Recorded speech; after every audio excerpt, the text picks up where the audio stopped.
Tout est pensé à la ferme expérimentale Terre-Eau, de la présence d'hirondelles pour chasser les insectes aux arbres plantés autour du vignoble. Un véritable laboratoire qui a pour objectif de trouver le microclimat parfait pour l'élevage des vignes au Bas-Saint-Laurent. Avec tous les arbres que vous voyez autour, c'est moi qui les ai plantés il y a 30 ans à peu près, 25 ans. Là, présentement, par la présence des arbres, ça génère un microclimat à l'intérieur où on obtient souvent des températures de 10 à 20 degrés supérieures par rapport à des températures qui seraient faites dans les grands champs. Le bénéfice en termes de réduction de puits de carbone.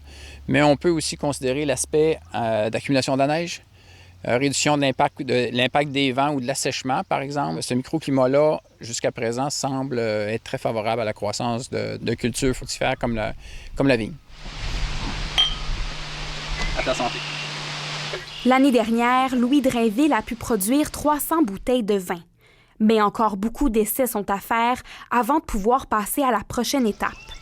Aucune bouteille n'est à vendre et le vignoble n'est pas encore ouvert aux visiteurs. Je veux maintenir le concept qui est de travailler davantage au niveau de la science, la connaissance, pour amener les producteurs et le monde agricole de la région à développer la viticulture au Bas-Saint-Laurent.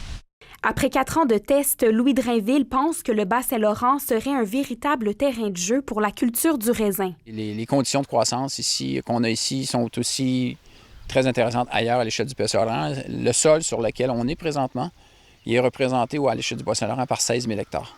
D'ici la fin du mois d'août, le paysage aura complètement changé pour ce vignoble expérimental. Les vignes auront poussé d'au moins 1,5 mètre et les grappes de raisin seront bien visibles, prêtes pour la cueillette. Ici Zoé Bellumeur, Radio-Canada, Saint-Joseph de Lepage. Ici Bas-Saint-Laurent.